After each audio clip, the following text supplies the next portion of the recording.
শেখ হাসিনা যদি বাংলাদেশে ব্যাক করে এবং ওনার নেতা কর্মীরা তাতে যেভাবে একটা উজ্জীবিত হয়ে পথে নামবে বা ইয়ে করবে, এই পুলিশ আর এই ইয়ে দিয়ে আপনি তাকে সামাল দিতে পারবেন?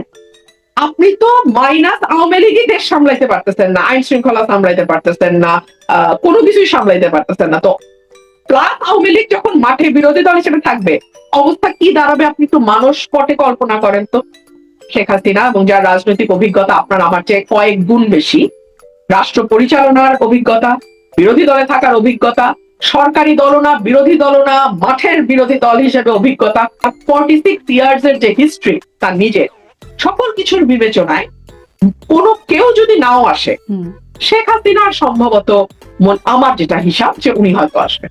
যদি শেখ হাসিনা বাংলাদেশে আসে, এইটা আমি এই বছরের শুরুতে বলছিলাম, সবচেয়ে বড় বেকায়দায় পড়বে এই সরকার। কারণ শেখ হাসিনা বাংলাদেশে পাড়া দেওয়া মাত্রই নেতা কর্মীদের মধ্যে যে একটা উদ্দীপনা তৈরি হবে, সেই উদ্দীপনা সামাল দেওয়ার মতো শক্তি সরকারের আছে কিনা সেটাও একটা প্রশ্ন। বিরোধী দলে আওয়ামী লীগ হচ্ছে একটা আতঙ্কের নাম। বিরোধী দল হিসেবে আওয়ামী লীগকে সামলানো নেক্সট টু ইম্পসিবল কাজ। আওয়ামী লীগকে সবসময় বলাই হয় যে তারা বিরোধী দলে থাকবার জন্যই তাদের জন্ম। শেখ হাসিনা ফিরবেন, ডিসেম্বরে ফিরবেন, সদল বলে ফিরবেন। আপনিও এই বিষয়ে কথা বলেছেন। আসলে কি ফেরাটা বাস্তবতা সম্পন্ন, মানে যে পরিস্থিতি দেখছেন দেশে, তাতে কি শেখ হাসিনার ফেরার প্রক্রিয়া কি হতে পারে বলে আপনি মনে করেন? আপনি একজন আইনজীবীও বটে, আসলে এখানে একটা প্রক্রিয়াগত ব্যাপারটা কেমন সেটি একটা বিষয়, এবং তিনি যদি সত্যিই ফেরেন সেটি কি দেশের জন্য ভালো হবে? প্রতিবারই আমি বলেছি যে আমার সাধারণ জ্ঞান বা কমন সেন্স যেটা, সেটা বলে যে উনি ফিরবেন। তার জন্য, তার দলের জন্য তার ফেরাটা জরুরি, কিন্তু ফেরাটা বাস্তবতা সম্পন্ন কিনা। এখন রাজনীতিতে না আপনাকে কেউ জায়গা করে দেবে না। রাজনীতিতে সুসময় আসবে তবে আমি ফিরবো, এটা বোধহয় কাজ করে না। সুসময়টা বা রাস্তাটা আপনাকেই তৈরি করতে হবে, এটাই হচ্ছে বাস্তব। হ্যাঁ, তো আমার মনে হয় যে সেই জায়গা থেকে আমার যতদূর মনে হয় যে এটা আমি আপনি যতটা না বুঝবো, তার চেয়ে যিনি দলের প্রধান শেখ হাসিনা এবং যার রাজনৈতিক অভিজ্ঞতা আপনার আমার চেয়ে কয়েক গুণ বেশি, রাষ্ট্র পরিচালনার অভিজ্ঞতা, বিরোধী দলে থাকার অভিজ্ঞতা, সরকারি দলও না বিরোধী দলও না মাঠের বিরোধী দল হিসেবে অভিজ্ঞতা, সবকিছুই আমাদের চেয়ে অনেক বেশি। তো এই ক্যালকুলেশন যেটা আপনার আমার আছে, তার চেয়ে বেটার ক্যালকুলেশন নিশ্চয়ই তার কাছেও আছে। এবং আরেকটা যেটা ব্যাপার, যে এই দেশটার পেছনে ওনার ফ্যামিলির যে একটা বিরাট ত্যাগ, 15 অগস্টের কথা আমি বলছি, এবং বাংলাদেশের অভ্যুদয়ের পেছনে তাদের দলের এবং তার পরিবারে তার পিতার যে অবদান, সেগুলোকে যদি ধরে রাখতে হয় তাহলেও কিন্তু ওনাকে ফিরতে হবে। আর ফেরাটা শেখ হাসিনার জন্য যতটা প্রয়োজন, মানে এই সকল কিছু বিবেচনায়, ওনার মন্ত্রী এমপি তাদের জন্য কিন্তু এটা অত প্রয়োজন না। মন্ত্রী আসবে, মন্ত্রী যাবে, কিন্তু শেখ হাসিনার জন্য তার পরিবারের সম্মান, তার দলের অস্তিত্ব, তার নিজের ত্যাগ, তার নিজের সংগ্রাম, তার নিজের দলে থাকা মানে সরকারে থাকা, বিরোধী দলে থাকা, সকল কিছু, তার 46 ইয়ার্স এর যে হিস্ট্রি তার নিজের, সকল কিছুর বিবেচনায় কোনো কেউ যদি নাও আসে, শেখ হাসিনার সম্ভবত আমার যেটা হিসাব যে উনি হয়তো আসবেন। আচ্ছা, কিন্তু আসার কোনো প্রক্রিয়া, মানে সেটা আমি আমার অনুষ্ঠানে আওয়ামী লীগের অনেক নেতারাও কথা বলেন, আমি তাদেরকে জিজ্ঞাসা করেছি, তারাও আসলে বলতে পারেন না যে কিভাবে। জিজ্ঞাসা করলে কখনো কখনো বলেন টাইম উইলসে, কোনো প্রক্রিয়া আসলে বোঝা যাচ্ছে না। না, না বোঝার কি আছে তাও আমি বুঝতে পারছি না। বাংলাদেশ সরকার তো ব্যাকুল, তারা ভারতেও যাবে না যদি না শেখ হাসিনাকে বাংলাদেশে আনা হয়। তার মানে ভারত, মানে তার মানে পথ চেয়ে আছে, বাংলাদেশ সরকার রীতিমতো পথ চেয়ে আছে যে কবে শেখ হাসিনা আসবেন। তো আর শেখ হাসিনাও বলছেন যে তিনি বাংলাদেশে ফিরবার জন্য ব্যাকুল হয়ে আছেন। তো দুই তরফই তো ব্যাকুল, তাহলে অসুবিধা কি? আরেকটা খুব উদ্ভট কথা বলেছেন তিনি, ডক্টর সাহেব মাননীয় প্রধানমন্ত্রী উপদেষ্টা, তিনি বলেছেন যে তারা চায় ধরে নিয়ে আসতে, বেঁধে নিয়ে আসতে, কিন্তু শেখ হাসিনা এখন বলছে তিনি নিজেই ফিরতে চান, আত্মসমর্পণ করতে চান। মানে হয়তো এটি তাদের পছন্দ হচ্ছে না যে তিনি আত্মসমর্পণ করতে আসবেন, তারা ধরে বেঁধে নিয়ে আসতে চায়। এবং এখন এই জন্যই হয়তো ভারতকে বারবার অনুরোধ করছে কিনা সেটারও বিশ্লেষণ আপনি হয়তো বলবেন, যে তাকে ফিরিয়ে দেবার জন্য যেই বারবার অনুরোধটা করছে, আহ্বানটা জানাচ্ছে। মানে এটি কি একটা বিশ্লেষণ কিনা? ওনার তাকে বাংলাদেশে এনে বিচারের মুখোমুখি দাঁড় করানোটা কি সরকারের উদ্দেশ্য, নাকি বিষয়টাকে নিয়ে খেলাধুলা করা সরকারের উদ্দেশ্য? যদি খেলাধুলা হয় তাহলে না, উনি আসলে কিন্তু হবে না।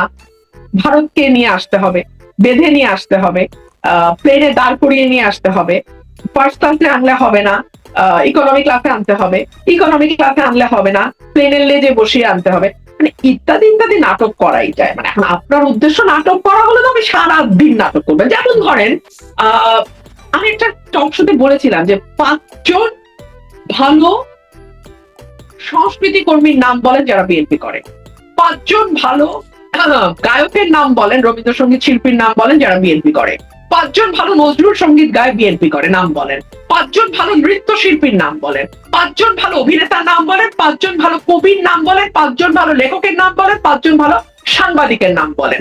অর্থাৎ বুদ্ধিবৃত্তিক কাজের সঙ্গে এবং মননশীল সৃজনশীল কাজের সঙ্গে যুক্ত বা 5 জন আর্টিস্টের নাম বলেন। আপনি পারবেন না ভাই। আপনি দিস্তার পর দিস্তা রিসার্চ করতে পারেন, আপনি পাবেন না। সে কারণে বিএনপির বুদ্ধিবৃত্তিক যে দৈন্যতা, তার ফলে বিএনপির কর্মীরা দেখে অনেকে বলে আমি শেখ হাসিনাকে কি জানি কি ফিরায় আনবার চেষ্টা করছি। আরে ভাই, আমি কোত্থেকে, আমি কি পুলিশ, আমি কি মন্ত্রী, আমি কি স্বরাষ্ট্র মন্ত্রণালয়ের দায়িত্বে, আমি কি আইন মন্ত্রণালয়ের দায়িত্বে, আমি কি প্রধানমন্ত্রী, আমি কি করে শেখ হাসিনাকে ফিরে আসবো? আমি আইনজীবী, বটতলার উকিল হিসেবে আমি যেটুক বুঝি আমি ওইটুক বলি। রাজনীতির একজন কর্মী হিসেবে আমি যেটুক বুঝি আমি ওইটুক বলি। নাকি ওইটুক তোমাদের মন মতো না হলে বলাও যাবে না, তাই না? তো এই যে ইডিয়টিক কথাবার্তা বিএনপি বলে, আমার মনে হয় যে বিএনপির কিন্তু আমার মনে হয় যে মানে এরকম বোকার মতো কথা বলার চেয়ে চুপ থাকাটা বেটার। মুখ বাঁধা ছালার দাম কিন্তু লাখ টাকা। যতক্ষণ পর্যন্ত না তোমার স্টুপিডিটিটা একেবারে দৃশ্যমান হয়ে যাচ্ছে, ততক্ষণ পর্যন্ত তুমি বরং বেটার ইউ কিপ কোয়াইট। আমি এটাই বলবো। মানে আমি ফিরায় আনতে চাই। আচ্ছা, হাউ ফানি, মানে who am I to bring her back end how is that possible? I'm not in charge of home, I'm not in charge of law, I'm not in charge of government. So even if I want to, how can I? আচ্ছা, এটাই বলা হচ্ছে, হ্যাঁ, যে আপনি ফিরে আনার চেষ্টা করছেন, কিন্তু তিনি যদি ফিরে আসেন বলে আপনার যে ধারণা, তিনি ফিরে আসলে আসলে কি পরিস্থিতি ভালো হবে, নাকি সেটি আরো মানে খারাপ কিছু? শুনেন ভাই, এই সরকার যে 3টা অগ্রাধিকার বললেন, গ্যাস, বিদ্যুৎ, জ্বালানি, দ্রব্যমূল্য, আইন শৃঙ্খলা, 3টাতে অশ্বডিম্ব প্রসব করছে। এর উপরে যদি শেখ হাসিনা বাংলাদেশে আসে, এইটা আমি এই বছরের শুরুতে বলছিলাম, সবচেয়ে বড় বেকায়দায় পড়বে এই সরকার। না পারবে তাকে ফাঁসি দিতে। ফাঁসি না দিলে অন্য যে রাজনৈতিক দলগুলো আছে তাদের কেউ কেউ এমন অবস্থা তৈরি করবে যে দেশে একটা অচল অবস্থা তৈরি হবে। না পারবে তাকে মানে কারাগারে নিতে। কারণ শেখ হাসিনা বাংলাদেশে পাড়া দেওয়া মাত্রই নেতা কর্মীদের মধ্যে যে একটা উদ্দীপনা তৈরি হবে, সেই উদ্দীপনা সামাল দেওয়ার মতো শক্তি সরকারের আছে কিনা সেটাও একটা প্রশ্ন। বিরোধী দল হিসেবে আওয়ামী লীগকে সামলানো নেক্সট টু ইম্পসিবল কাজ। আওয়ামী লীগকে সবসময় বলাই হয় যে তারা বিরোধী দলে থাকবার জন্যই তাদের জন্ম, মানে তারা বিরোধী দল হিসেবে তাদের পারফরমেন্স এরকম। সেটা তারা দীর্ঘ পাকিস্তান আমলে বিরোধী দলে তারা তাদের ভূমিকা পালন করেছে দীর্ঘ, মানে সেই চিন্তা করে দেখেন, সেই 47 থেকে আরম্ভ করে 71 পর্যন্ত বিরোধী দল। তারপরেও বাংলাদেশ স্বাধীন হবার পরে বিরোধী দল অনেক সময়, অনেকগুলো বছর। তাহলে আসলে তাহলে কেন আসলে সরকার এত বারবার মানে শেখ হাসিনাকে ফেরানোর আবেদন করছে? আপনি অবশ্য নাটক শব্দটাও ব্যবহার করছিলেন, কারণ এইটা প্রশ্নটা এভাবে করবার একটা বিশেষ কারণ হচ্ছে, ধরেন 14-15 তারিখের মানে খবরের কাগজগুলো যদি দেখি, তাহলেও দেখছিলাম যে তারেক রহমান ভারতে যাচ্ছেন, প্রধানমন্ত্রী যাচ্ছেন, সেরকম প্রস্তুতি চলছে বা প্রস্তুতি শেষের দিকে, এরকম নানান রকম আলোচনা, সময়টাও নিয়ে আলোচনা হচ্ছিল। কখনো 21শে আগস্টের কথা হচ্ছিল, বা প্রথম মানে এই সপ্তাহের মধ্যে যাবেন, এরকম খবর আসছিল।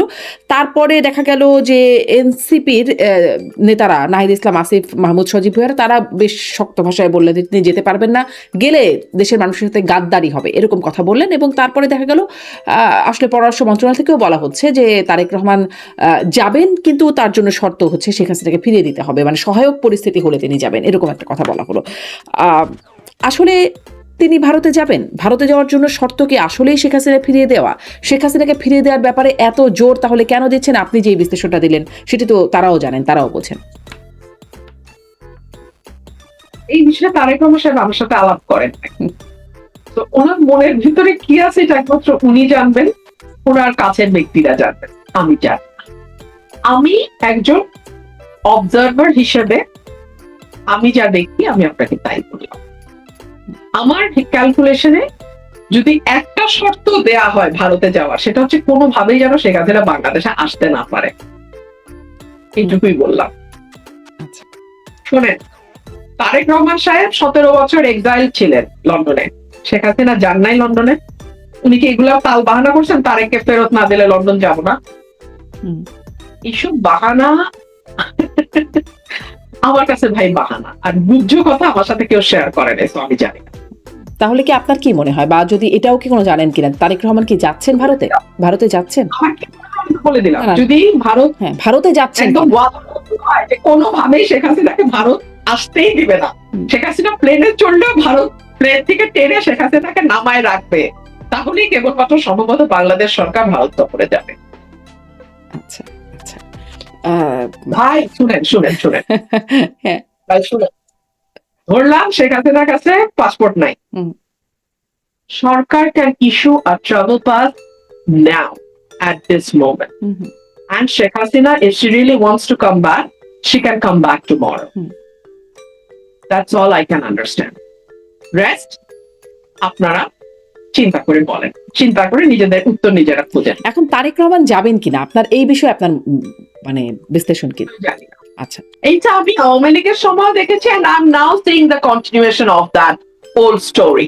But মজাটা কি জানেন শারমিন, যখন শেখ হাসিনার পতন হলো তখন কিন্তু কেউ আর কোনো মন্ত্রীকে গালি দিল না, সকল দোষ গিয়ে শেখ হাসিনার ঘাড়ের উপর উঠলো।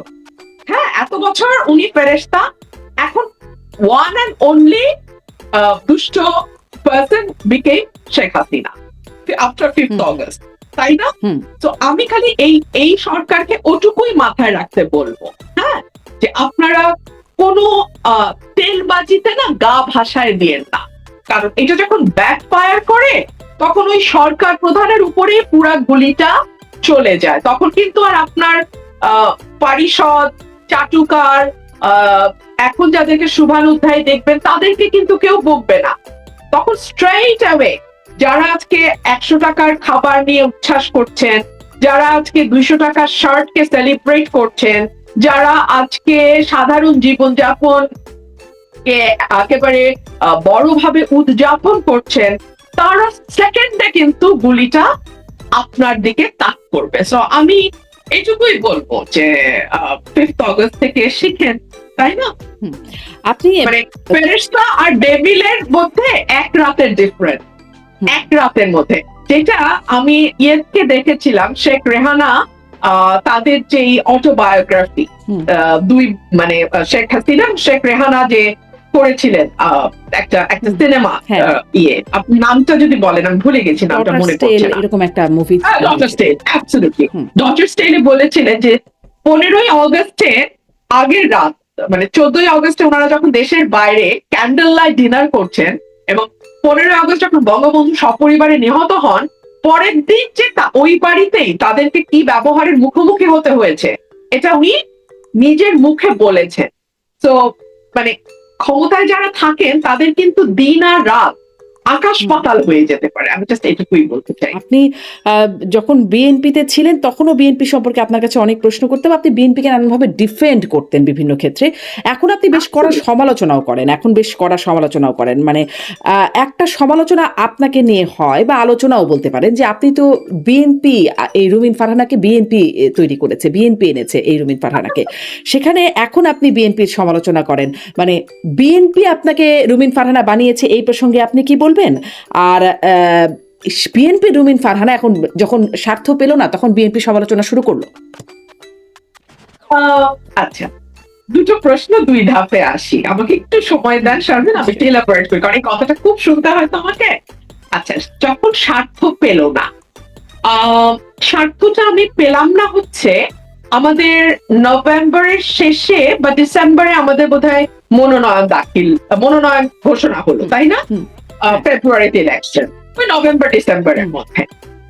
কিন্তু আমি কিন্তু বিএনপির চাঁদাবাজির সমালোচনা শুরু করলাম 2025-এর শুরু থেকে, আর 2025-এর শেষে গিয়ে নমিনেশন দেয়া হলো বা না দেয়া হলো। তো তাহলে আমি সমালোচনা বা বিএনপির ভুলগুলো কেন আগে থেকে বলা শুরু করলাম? আমি কি জানতাম না যেটার একটা ছাপ আমার নমিনেশনে আসবে? আমি কি জানতাম না যে এই কারণে দলের সঙ্গে আমার দূরত্ব তৈরি হবে? তো কি আমি চাঁদাবাজি কি বুঝতে সমালোচনা কি আপনার জন্য কাল হয়েছিল? বড় একটা ভূমিকা তো রেখেছে বটে, আচ্ছা। যে ও শি ইজ নট দ্যাট অনুগত, যে অনুগত হলে আসলে তাকে ট্রাস্ট করে কাছে এনে কাজ করা যায়। তো দলের ভিতর থেকে যখন আমাকে শো কজ করা হলো, সেটাও খুব গোপনে করা হলো, কারণ দল জানে আমি যা বলছি তা সঠিক বলছি। তো আমাকে শো কজ করলে সেটা আরেকটা সমালোচনা হবে। সেই শো কজটা খুব গোপনে করা হলো, সেটার জবাবও আমি দিলাম। 72 ঘন্টার মধ্যে আমি চাঁদাবাজির বিরাট তালিকা দিলাম। বিএনপি শুধু চাঁদাবাজি না, অন্তর্কোন্দল এবং নানান রকম আহ সংঘর্ষে জড়িয়ে পড়ছিল বিএনপি নিজেদের ভেতরে এবং জামাতের সঙ্গে, অন্য দলগুলোর সঙ্গে। সেগুলো নিয়েও আমি খুব স্ট্রংলি মিডিয়াতে কথা বলেছি, এবং সেটা আপনি এত ওয়েল ডকুমেন্টেড না আজকাল সব কথা, যে just you it's within your fingertip, just go and Google it, ইউটিউবে যান, ইউ উইল ফাইন্ড ইট। তো এটা আমি আপনাকে ওভাবে আমার ব্যাখ্যারও দরকার নেই, আপনারা সবাই জানেন যেটা আমি করেছি। পাইনি বলে করেছি ব্যাপারটা তা না।